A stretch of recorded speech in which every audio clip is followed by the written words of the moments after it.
Think you know weird family dynamics? Ancient Egypt in the 12th century BC would blow your modern mind.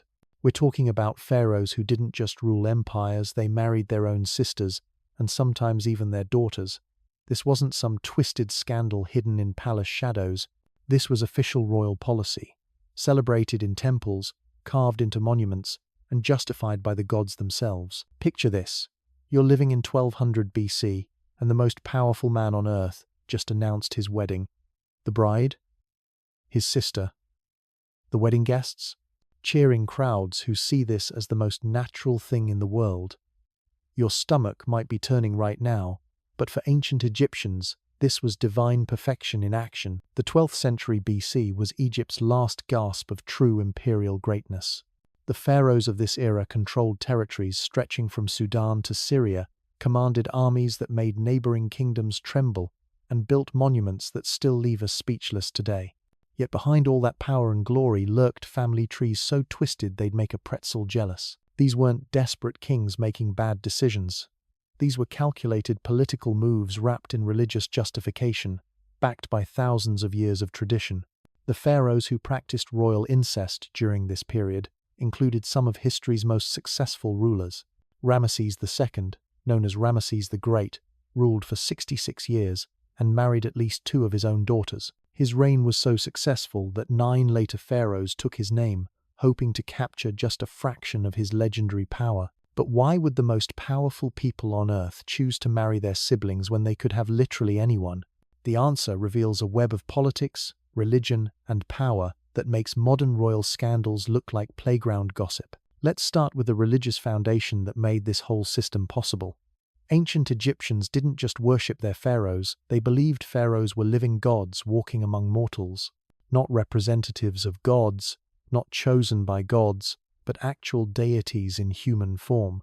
This divine status came with incredible privileges and equally incredible responsibilities. The Egyptian creation myth provided the perfect template for royal incest. Osiris and Isis, 2 of Egypt's most important deities, were siblings who married each other. Osiris ruled as king of the gods while Isis served as his queen and magical protector. When the evil god Set murdered and dismembered Osiris, Isis used her powers to resurrect him long enough to conceive their son Horus, who would become the template for all future pharaohs. This wasn't just ancient storytelling, it was the operating manual for Egyptian kingship. Every pharaoh was considered the living embodiment of Horus, making them divine by definition. If gods could marry their siblings, then god-kings not only could but should follow the same pattern. Anything less would be rejecting their divine nature. The theological logic was ironclad within Egyptian belief systems. Ordinary humans followed ordinary rules about marriage and family. Gods operated by different standards entirely. Since pharaohs existed in the realm of the divine rather than the merely mortal, they were not only permitted but expected to emulate divine behavior in all things, including marriage. This religious justification was so powerful that it overrode what would otherwise be universal taboos. Egyptian society had strict rules about family relationships for common people. Siblings couldn't marry, parents and children couldn't marry, and even first cousins faced restrictions. But pharaohs lived in a completely different category of existence where normal human limitations simply didn't apply. The political advantages of sibling marriage were equally compelling. Ancient Egypt operated as an absolute monarchy where the pharaoh owned everything and everyone. The royal family controlled vast wealth, armies, religious institutions, and trade networks that spanned continents. Sharing power with outsiders meant diluting that control and creating potential rival power bases. Marrying within the immediate royal family solved multiple political problems at once. It kept outsiders from gaining access to royal bloodlines and the legitimacy that came with them. It prevented foreign princes or ambitious nobles from marrying into the family and potentially claiming throne rights for their children. Most importantly, it ensured that royal children would be raised with proper understanding of their divine nature and responsibilities. Egyptian princesses faced particularly strict limitations on their marriage options. They couldn't marry below their royal status, which eliminated virtually everyone except their immediate family members. They couldn't marry foreign royalty either, because that would give foreign powers potential claims on Egyptian territory and resources. the pool of acceptable husbands was essentially limited to their fathers, brothers, and occasionally uncles or male cousins. These restrictions weren't arbitrary social customs, they were essential security measures for maintaining dynastic control. A princess who married a foreign prince might have children who could claim Egyptian throne rights through their mother's lineage. An ambitious noble who married into the royal family might use that connection to build his own power base and challenge pharaonic authority. Royal women also controlled significant property and resources in their own right. Unlike many ancient societies where women had limited economic power, Egyptian women could inherit land, businesses, and valuable goods. Royal women controlled vast estates, religious endowments, and commercial enterprises that generated enormous wealth. Keeping these resources within the immediate family through sibling marriage prevented the gradual dispersal of royal wealth to outside families. The scale of royal wealth in 12th century BC Egypt was staggering by any standard. Archaeological evidence suggests that major pharaohs controlled resources equivalent to entire modern national economies. The royal family owned gold mines, controlled international trade routes, collected taxes from millions of subjects, and received tribute from conquered territories. Protecting this concentration of wealth and power required extreme measures, and sibling marriage was one of the most effective tools available. But the political benefits went beyond just protecting existing resources. Royal incest also served as a form of soft diplomacy within Egypt itself. The pharaoh's marriage choices sent clear messages about power, relationships, and family alliances. Promoting a sister to the status of great royal wife elevated her family branch while potentially diminishing others. These internal royal politics could determine which court factions gained influence and which lost access to power. The administrative complexity of managing multiple royal marriages was enormous. Pharaohs typically maintained extensive harems with dozens or even hundreds of wives and concubines. The great royal wife held the highest status, but secondary wives also had important roles and their own administrative staffs. Children from different wives had different inheritance rights and political positions based on their mother's status. Ramesses II provides the most extreme example of royal marriage complexity from this period. Historical records indicate he had over 200 wives and concubines, producing more than 100 children during his extraordinarily long reign. Managing the relationships, inheritance claims, and political implications of such a vast family required sophisticated bureaucratic systems that employed hundreds of officials. The king's children were ranked according to their mother's status and their birth order, creating complex hierarchies that determined everything from their living quarters to their eventual career paths. Sons of the great royal wife had the strongest claims to succeed their father, but sons of secondary wives could also compete for the throne under certain circumstances. Daughters could be promoted to royal wife status, but only if political conditions made such marriages advantageous. Within this system, sibling marriages served as powerful tools for managing succession and family politics. A pharaoh who married his daughter was ensuring that his direct bloodline remained dominant in the next generation. A king who married his sister was preventing potential rivals from gaining influence through marriage alliances with other branches of the royal family. The timing of these marriages often reflected changing political circumstances. Ramesses II didn't marry his daughters immediately upon becoming king. He waited until his reign was well established and his succession secure. The marriages occurred around his 25th regnal year, when he was an elderly monarch looking to consolidate his legacy and ensure smooth transitions of power. These strategic timing decisions reveal just how calculated royal incest actually was. Far from being impulsive decisions driven by personal desire, they were carefully planned political moves designed to achieve specific dynastic goals. The pharaohs and their advisors understood exactly what they were trying to accomplish and why traditional marriage restrictions needed to be set aside. The religious ceremonies surrounding these marriages were elaborate affairs designed to reinforce their divine legitimacy. Royal weddings involved complex rituals that emphasized the couple's godlike status and their role in maintaining cosmic order. Priests performed ceremonies that explicitly connected the royal marriage to the mythological unions of Osiris and Isis, making the religious justification visible and public. Temple inscriptions from this period describe royal sibling marriages using language that emphasized their sacred nature. The couples were presented not as ordinary humans making unusual choices, but as divine beings fulfilling their cosmic responsibilities. This religious framing was essential for maintaining public acceptance of practices that would otherwise provoke outrage or rebellion. The scale and grandeur of these ceremonies also served important political functions. Public displays of royal weddings demonstrated the pharaoh's wealth, power, and divine status to both Egyptian subjects and foreign observers. Ambassadors from neighboring kingdoms would witness these events and report back about Egypt's continuing strength and the pharaoh's unquestioned authority. Archaeological evidence from royal tombs and temples shows that sibling marriages were commemorated in permanent art and architecture. Relief carvings depicted royal couples in poses that emphasized their equal divine status, while hieroglyphic inscriptions celebrated their unions as blessings for all Egypt. These monuments served as lasting reminders that royal incest was not just acceptable, but actively celebrated by Egyptian society. The children produced by these marriages held special status within the royal hierarchy. They represented the purest possible royal bloodline, with divine ancestry from both parents rather than just one.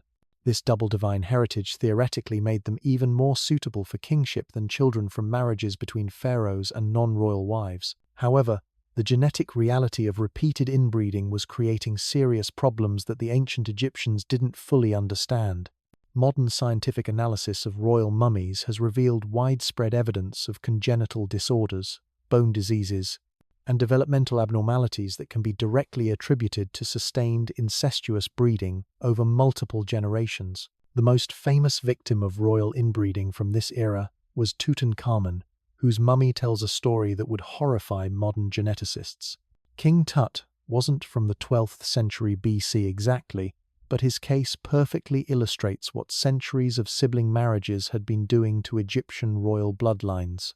DNA analysis revealed that his parents were full siblings, and his body showed the devastating consequences. He suffered from a severe clubfoot that required him to walk with a cane, bone necrosis that caused chronic pain, and a host of other genetic disorders that likely contributed to his early death at just 19 years old. Over 130 walking sticks were found in Tutankhamun's tomb. Think about that for a moment. The most powerful teenager on Earth needed more than 100 different canes just to get around his palace. His tomb wasn't filled with sports equipment or symbols of youthful vigor. It was essentially a medical supply closet for a king whose body was failing him before he'd even finished growing up. But here's the truly disturbing part. Tutankhamun's physical problems weren't unusual among Egyptian royalty.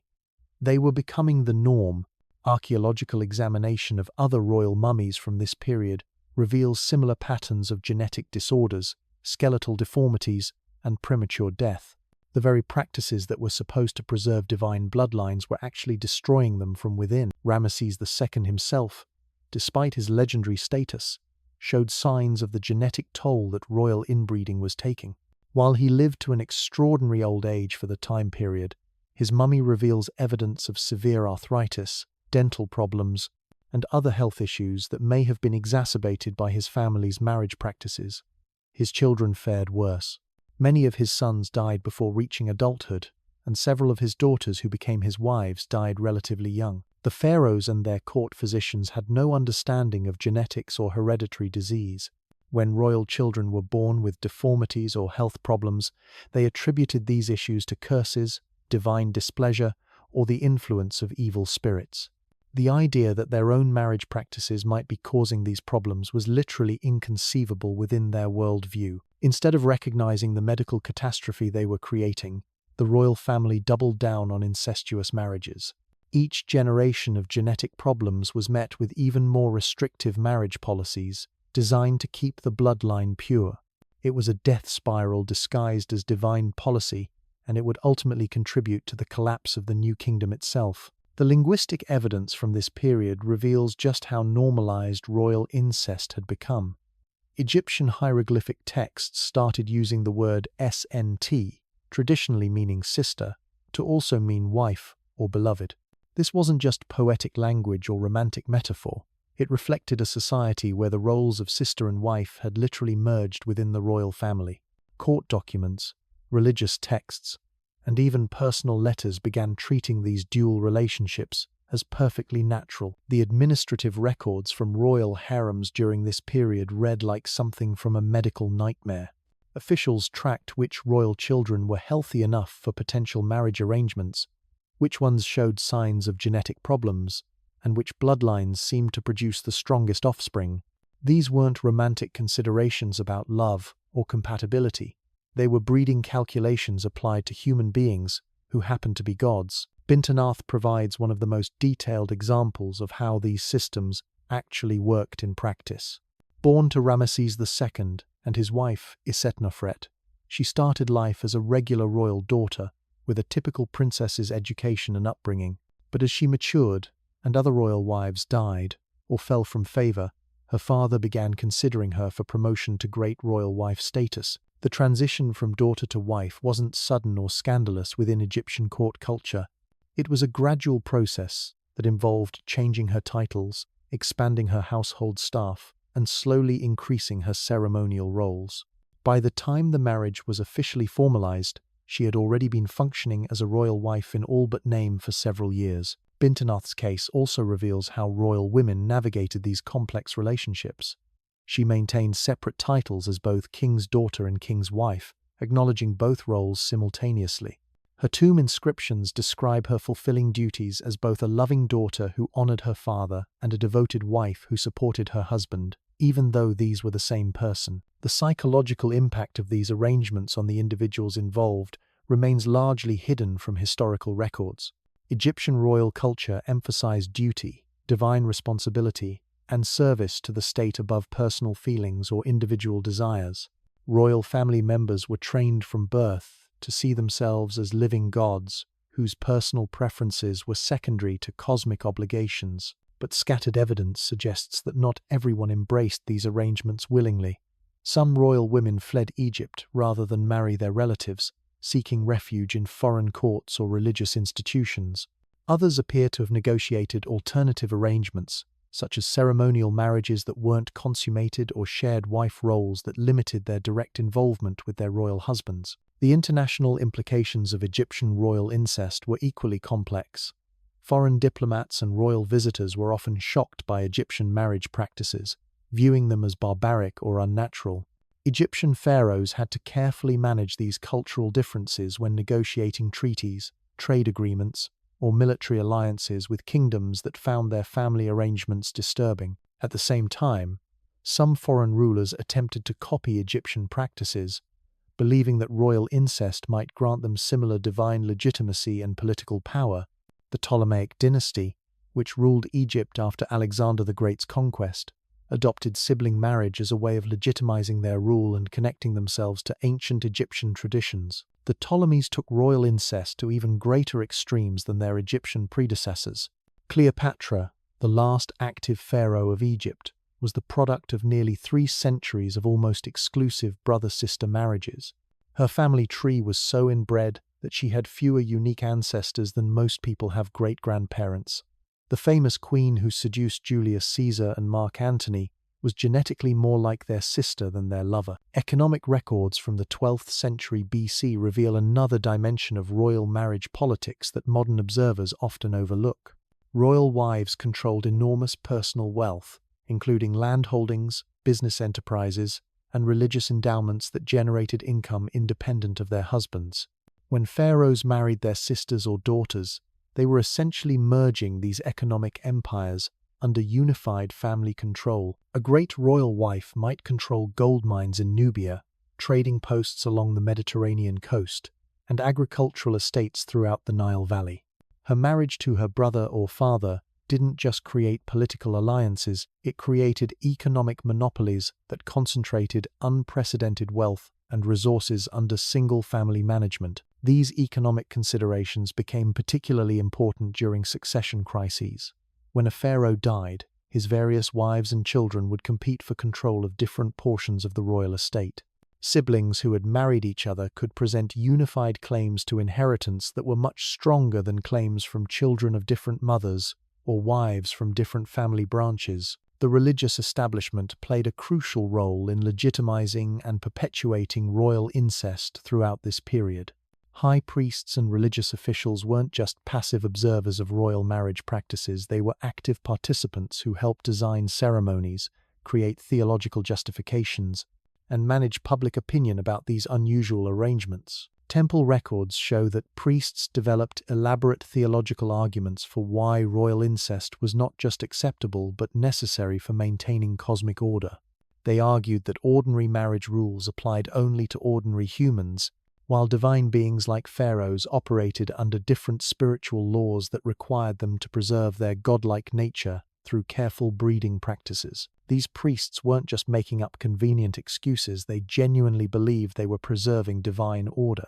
Temple inscriptions from this period describe detailed rituals where priests would consult oracles and examine omens to determine which royal marriages would please the gods. They created elaborate ceremonies that transformed what outsiders saw as taboo relationships into sacred religious obligations. The priesthood also developed sophisticated theological arguments about bloodline purity that would make modern eugenicists uncomfortable. They taught that divine essence could be diluted through marriage with ordinary humans, but concentrated and purified through unions between family members who shared the same godlike ancestry. Each generation of royal incest was supposed to create more powerful and more divine rulers, but the priests faced a growing problem that threatened their entire theological framework. The children produced by these sacred unions were increasingly sick, deformed, and short-lived. How do you explain why the gods are apparently cursing the very marriages that are supposed to please them most? Their solution was to blame external forces. Sick royal children weren't suffering from genetic problems, they were under attack by evil spirits, foreign curses, or the jealous gods of enemy nations. This explanation allowed the priesthood to maintain their theological positions while recommending even more extreme religious practices to protect future royal offspring. The medical texts from this period make for disturbing reading.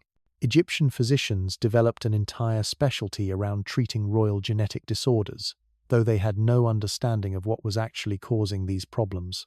They created elaborate treatments involving magical spells, herbal remedies, and surgical procedures that were often more harmful than the original conditions. Royal physicians became expert at managing clubfoot, bone diseases, and developmental disorders that were becoming increasingly common among pharaonic children. They designed specialized walking aids, developed techniques for setting malformed bones, and created pain management protocols for chronic genetic conditions. Essentially, they were running primitive genetic counseling clinics without realizing it. The most tragic aspect of this medical evidence is how it reveals the human cost of political decisions made generations earlier. Children born into the royal family didn't choose their parents or their genetic inheritance, but they paid the price for centuries of dynastic policy with their bodies and their shortened lives. Consider the daily reality of being a genetically compromised pharaoh in 12th century BC Egypt. You're supposed to be a living god, the most powerful person on earth, capable of commanding armies and building monuments that will last forever. But you can't walk across your palace without assistance. You're in constant pain from bone disorders, and you're probably going to die before reaching middle age. The psychological pressure must have been enormous. Royal children were raised believing they were divine beings destined for greatness, only to discover that their bodies were failing them in ways their subjects' bodies never would. The disconnect between their supposed godlike status and their obvious physical limitations created cognitive dissonance that some royal individuals never resolved. Court records hint at the emotional toll these conditions took on royal families. There are references to pharaohs who became increasingly reclusive as their physical problems worsened, queens who devoted themselves obsessively to magical healing rituals, and royal children who showed signs of what we might now recognize as depression or anxiety disorders. The succession implications of widespread royal genetic problems created constitutional crises that Egyptian political systems weren't designed to handle. What happens when the designated heir to the throne is too sick to rule effectively? What about when multiple potential heirs all suffer from serious genetic disorders? How do you maintain the fiction of divine kingship when your kings are obviously more fragile than ordinary mortals? These questions became increasingly urgent as the 12th century BC progressed and royal genetic problems became more severe. Palace officials developed elaborate protocols for managing sick pharaohs, including systems of regents, co-rulers, and administrative deputies who could handle daily governance when the king was incapacitated. But these workarounds created their own political problems. If a pharaoh needed constant assistance to perform basic royal duties, how divine was he really? If palace officials were making most of the actual decisions while the king focused on managing his health problems, who was really in charge of Egypt? Foreign observers were certainly asking these questions. Diplomatic correspondence from neighboring kingdoms contains increasingly skeptical references to Egyptian royal weakness and speculation about whether Egypt's kings were still capable of effective leadership. Some foreign rulers began testing Egyptian resolve more aggressively, sensing that the kingdom's legendary strength might be more myth than reality. The military implications were particularly serious. Egyptian armies had dominated the ancient world for centuries, but their effectiveness depended heavily on strong royal leadership and the psychological impact of fighting for a living god. When that god needed help walking to his chariot and couldn't stay in the saddle for more than a few hours without rest breaks, the intimidation factor diminished considerably. Battle records from later 12th century BC conflicts show Egyptian forces struggling against enemies they had easily defeated in earlier decades. While multiple factors contributed to this military decline, the physical limitations of genetically compromised pharaohs certainly played a role in reducing Egyptian battlefield effectiveness. The administrative burden of managing royal genetic problems also consumed enormous resources that could have been used for more productive purposes. Instead of investing in military upgrades, infrastructure improvements, or economic development, significant portions of the royal budget went toward medical care, specialized equipment, and the expanded court staff needed to assist disabled rulers. Palace inventories from this period read like medical supply catalogs. Hundreds of walking aids, specialized furniture designed for people with mobility problems, custom-made clothing to accommodate physical deformities, and elaborate pharmaceutical supplies for managing chronic pain and other genetic symptoms. The royal household was becoming a combination luxury resort and rehabilitation hospital. The religious establishment found itself caught between competing pressures that threatened to tear apart their theological framework. On one hand, they needed to maintain the fiction that pharaohs were divine beings blessed by the gods. On the other hand, it was becoming impossible to ignore that these supposedly blessed individuals were suffering from obvious physical and mental problems that suggested divine displeasure. Their solution was to develop increasingly elaborate explanations that preserved royal divinity while accounting for royal disability. They argued that the gods sometimes tested their chosen rulers with physical challenges to strengthen their spiritual character. They claimed that royal suffering was actually a form of divine sacrifice that benefited all of Egypt. They even suggested that genetic problems were signs of special divine favor that marked truly holy individuals. These theological gymnastics required enormous intellectual effort and created internal contradictions that thoughtful observers couldn't ignore. If physical suffering was a sign of divine favor, why did healthy peasants seem less blessed than sick pharaohs? If genetic problems indicated spiritual superiority, why did the gods create normal humans at all? The priesthood's credibility suffered as their explanations became more convoluted and less convincing. Religious texts from this period show increasing complexity and defensiveness that suggests the authors were struggling to maintain beliefs that reality was constantly contradicting. Meanwhile, the practical consequences of royal incest were spreading beyond the immediate royal family. Court nobles who wanted to curry favor with pharaohs began imitating royal marriage practices, creating their own patterns of inbreeding that produced similar genetic problems among the Egyptian elite class. Administrative records show increasing numbers of noble families dealing with genetic disorders, mobility problems, and premature deaths that mirrored the royal family's difficulties. The Egyptian ruling class was essentially poisoning itself through misguided imitation of royal practices that were already proving catastrophic for the pharaohs themselves. This created a cascading crisis of leadership quality throughout Egyptian society. Not only were the pharaohs becoming less capable of effective rule, but the noble officials who were supposed to help them govern were also suffering from genetic problems that reduced their effectiveness. The entire Egyptian power structure was being undermined by the biological consequences of political decisions made generations earlier. The economic implications extended far beyond the royal household. Egypt's international trade relationships depended heavily on the kingdom's reputation for strength, stability, and divine leadership. As word spread about Egyptian royal weakness and genetic problems, foreign merchants and diplomats began questioning whether Egypt could honor its commitments and maintain its traditional role as a regional superpower. Trade records show declining Egyptian influence in international markets during this period, with former client states beginning to seek alternative partners for commerce and military alliance. The kingdom that had once dominated Mediterranean trade through sheer intimidation factor was losing market share because potential partners doubted its continuing viability. The psychological impact on ordinary Egyptian citizens was equally significant. For centuries, Egyptians had derived national pride and personal security from knowing they were ruled by living gods whose divine power protected the kingdom from all threats. As royal genetic problems became more obvious and harder to hide, this fundamental source of cultural confidence began to erode. Popular texts from this period show increasing anxiety about Egypt's future and growing skepticism about royal divinity claims that had previously been accepted without question. If the pharaohs were really gods, why were they so obviously weaker and sicker than ordinary people? If divine bloodlines were really superior, why did they produce such inferior results? The answers to these questions would ultimately contribute to the collapse of the New Kingdom system and the end of Egypt's Golden Age.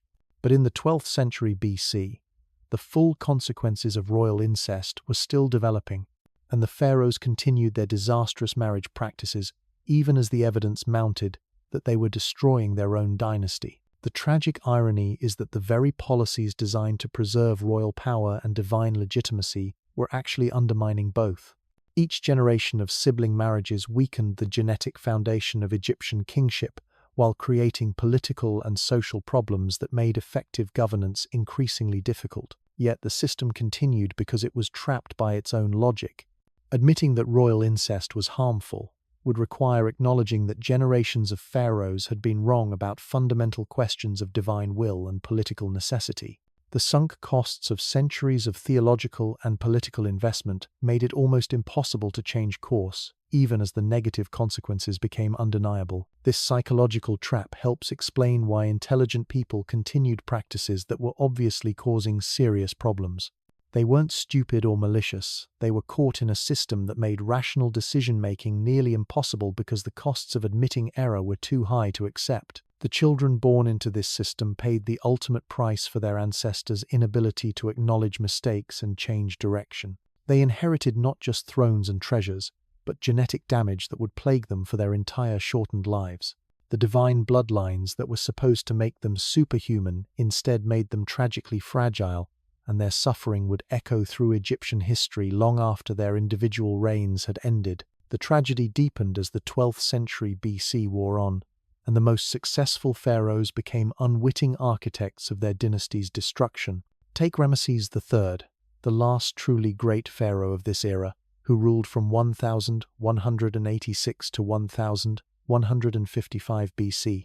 Here was a king who successfully defended Egypt against the mysterious sea peoples, crushed Libyan invasions, and maintained the kingdom's territorial integrity during one of the most chaotic periods in ancient history. His military victories were legendary, his building projects magnificent, and his administrative skills exceptional. But Ramesses III was also the product of generations of royal inbreeding, and his own family arrangements continued the destructive cycle. He maintained the traditional royal harem system with multiple wives, including several who were likely his close relatives. His children showed the increasingly familiar signs of genetic damage that were becoming the hallmark of Egyptian royalty. Yet he was so successful as a ruler that his practices seemed validated by results, making it even harder for future generations to recognize the underlying problems. The contradiction between Ramesses III's public success and private family disasters perfectly illustrates the insidious nature of genetic damage. Unlike immediate threats such as military defeats or economic collapse, the consequences of inbreeding accumulate slowly over generations. Each individual pharaoh might seem healthy enough to rule effectively, masking the progressive deterioration of the royal bloodline until the damage became irreversible. Palace physicians during Ramesses III's reign developed increasingly sophisticated treatments for what they saw as mysterious royal ailments. Medical papyri from this period describe elaborate procedures for treating bone disorders, mobility problems, and developmental abnormalities that were becoming endemic among royal children. These doctors were pioneers in what we might now call pediatric orthopedics and genetic medicine. Though they had no understanding of the underlying causes they were treating, the medical infrastructure surrounding Egyptian royalty became a massive enterprise, employing hundreds of specialists. Court physicians, surgeons, physical therapists, equipment makers, and pharmaceutical specialists all worked together to manage the health problems that royal incest was creating. This represented an enormous drain on Egypt's resources and intellectual capital, with some of the kingdom's brightest minds devoted to treating problems that could have been prevented by abandoning sibling marriages. But the medical establishment, like the religious establishment, was trapped by its own success in managing symptoms. Because they could help royal patients live longer and function better despite their genetic problems, they inadvertently enabled the continuation of the marriage practices that were causing those problems in the first place. Every successful treatment made it seem less urgent to address the root causes of royal illness. The administrative records from royal harems during this period reveal the bureaucratic complexity of managing large extended families where multiple generations lived together and individual relationships constantly shifted.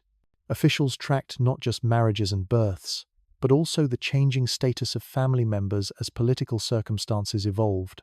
A royal daughter might start as a princess, become promoted to secondary wife, then potentially advance to great royal wife if other family members died or fell from favor. These status changes required elaborate ceremonies, revised living arrangements, updated administrative titles, and careful management of court protocol. Palace staff needed detailed training on how to address royal family members whose relationships to each other were constantly evolving. The simple question of how to properly greet someone who was simultaneously your sister, your stepmother, and your queen required sophisticated diplomatic skills. The psychological pressure on royal family members navigating these complex relationships must have been extraordinary. Modern psychologists recognize that unclear family boundaries and conflicting role expectations create severe emotional stress, even in ordinary families. Imagine the psychological impact of being simultaneously expected to show daughterly respect, wifely devotion, and queenly authority to the same person, while maintaining the public fiction that these multiple roles were perfectly natural and divinely ordained. Court records contain hints about the emotional toll these arrangements took on individual family members. There are references to royal women who became obsessively religious, perhaps seeking spiritual escape from impossible family situations. Some royal men appear to have thrown themselves into military campaigns or building projects that kept them away from palace domestic arrangements for extended periods. The children growing up in these households faced particular challenges. Royal education emphasized duty, tradition, and acceptance of divine will, but it's hard to imagine that intelligent young people didn't notice the contradictions and problems around them. They were taught that their family arrangements were blessed by the gods, while simultaneously witnessing the obvious suffering those arrangements caused. Educational records from royal schools during this period show increasing emphasis on religious instruction and philosophical acceptance of divine mystery. Children were taught not to question royal traditions or seek rational explanations for practices that might seem confusing. This represented a shift from earlier periods when royal education emphasized practical skills and intellectual curiosity. The curriculum was being modified to produce royal family members who wouldn't ask inconvenient questions about their own family structure. The international diplomatic implications of Egyptian royal incest became increasingly problematic as the 12th century BC progressed and Egypt's power began to decline. Foreign kingdoms that had once accepted Egyptian practices out of respect for the kingdom's military and economic strength became more openly critical as that strength diminished. Diplomatic correspondence from this period shows foreign rulers expressing increasing skepticism about Egyptian claims of divine kingship. How could pharaohs be gods if they were obviously weaker and more sickly than ordinary mortals? How could divine bloodlines be superior if they produced inferior results? These questions undermined Egypt's soft power and made it harder to maintain international alliances and trade relationships. Some foreign kingdoms began using Egyptian royal practices as propaganda weapons against Egyptian interests. They would point to Egyptian royal incest as evidence that Egyptians were barbarians who couldn't be trusted as reliable partners. This cultural criticism had real economic and political consequences, as it made other kingdoms more willing to challenge Egyptian interests and less willing to accept Egyptian leadership in regional affairs. The military consequences of royal genetic problems became more severe as warfare evolved during this period. Earlier pharaohs had been able to compensate for personal physical limitations by relying on professional military commanders and administrative systems that could function somewhat independently. But the rise of new military technologies and tactics required more direct royal leadership and personal involvement in campaign planning. Iron Age warfare demanded kings who could spend long hours in the saddle, personally lead cavalry charges, and maintain the physical stamina needed for extended military campaigns. Pharaohs who needed walking assistance and couldn't stay mounted for extended periods were at a severe disadvantage in this new military environment. Egyptian armies began losing battles not because their soldiers were inferior, but because their leadership was physically incapable of providing effective command. The economic burden of supporting genetically compromised royal families also became more problematic, as Egypt's overall wealth declined due to military defeats and lost territory. During periods of imperial expansion, the kingdom could afford to devote enormous resources to royal medical care and specialized accommodations. But as tax revenues fell and military expenses increased, these royal support systems became harder to maintain. Palace budget records from the later 12th century BC show increasing tension between competing demands for resources. Should limited funds go toward military equipment that might help defend the kingdom, or toward medical specialists who could help the pharaoh function despite his genetic problems? Should wealth be invested in infrastructure projects that could boost economic recovery, or in elaborate ceremonies designed to maintain the fiction of royal divinity? These resource allocation decisions became increasingly difficult as both military and royal medical needs grew more expensive. The kingdom was caught between immediate survival requirements and the long-term costs of maintaining royal traditions that were becoming counterproductive. The religious establishment found itself facing a credibility crisis that threatened the entire theological foundation of Egyptian civilization. For centuries, Egyptian religion had been built around the concept of divine pharaohs whose perfection and power demonstrated the gods' favor toward Egypt. As royal genetic problems became more obvious and Egyptian power declined, this fundamental belief system came under increasing strain. Temple records show priests struggling to maintain traditional teachings while accounting for obvious contradictions between theory and reality. They developed increasingly elaborate explanations for why divine pharaohs were suffering from physical problems that suggested anything but divine favor. These theological contortions required enormous intellectual effort and created internal contradictions that thoughtful observers couldn't ignore. The priesthood also faced practical challenges in performing royal ceremonies that were supposed to celebrate divine perfection when the pharaohs involved were obviously struggling with serious health problems. How do you conduct a ceremony emphasizing the king's godlike strength when he needs assistance to stand? How do you praise divine wisdom when the pharaoh's genetic problems may be affecting his mental capabilities? Some temples began modifying traditional ceremonies to accommodate royal disabilities while maintaining the appearance of divine perfection. They developed elaborate staging techniques, modified ritual requirements, and created new theological interpretations that could preserve royal dignity despite obvious physical limitations. This represented a massive investment of religious resources in maintaining fictional narratives that were becoming harder to sustain. The social impact of declining royal credibility extended throughout Egyptian society. For centuries, ordinary Egyptians had derived psychological security from believing they were protected by divine kings, whose power guaranteed the kingdom's safety and prosperity.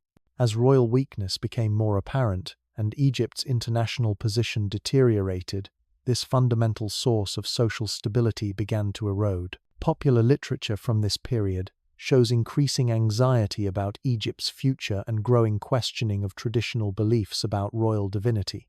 If the pharaohs were really gods, why was Egypt losing territory and influence?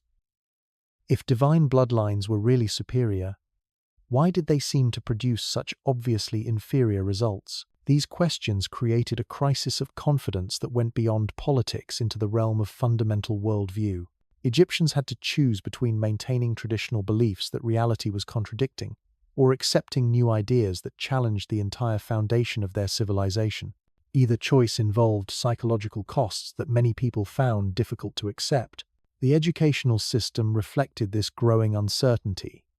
Schools that had once taught royal divinity as unquestioned fact began emphasizing faith and acceptance over rational analysis. Teachers were instructed to discourage students from asking questions about royal practices or seeking logical explanations for apparent contradictions between religious teachings and observable reality. This shift toward anti-intellectual education had long-term consequences for Egyptian technological and scientific development. A civilization that had once been renowned for mathematical innovation, engineering achievements, and medical advances began falling behind kingdoms that maintained more open intellectual traditions. The administrative challenges of managing a kingdom where the ruling family was increasingly dysfunctional created cascading problems throughout Egyptian government. Palace officials found themselves spending enormous amounts of time managing royal family dynamics instead of focusing on actual governance issues. Court intrigue became more complex and time-consuming as multiple royal wives, children, and relatives competed for influence and resources. The succession planning process became particularly problematic as royal genetic problems made it increasingly difficult to identify capable heirs. Traditional succession rules assumed that royal children would be healthy and competent, but those assumptions no longer held true. Palace officials developed elaborate protocols for evaluating potential heirs' fitness to rule, creating new administrative positions specifically focused on managing royal health issues and their political implications. These succession uncertainties created political instability that extended beyond the royal family into the broader Egyptian power structure. Noble families didn't know which potential heirs to support, making it harder to build stable political coalitions. Military commanders weren't sure which royal family members would ultimately control their careers and resources. Religious officials faced competing demands from different royal factions, each claiming divine legitimacy. The foreign policy implications of internal political instability were equally serious. Egypt's international allies and enemies could see the kingdom's internal weaknesses and began adjusting their strategies accordingly. Former client states started asserting more independence. Neighboring kingdoms became more aggressive in testing Egyptian resolve, and distant powers began viewing Egypt as a declining force rather than a dominant regional hegemon. Trade relationships suffered as foreign merchants and diplomats lost confidence in Egyptian political stability.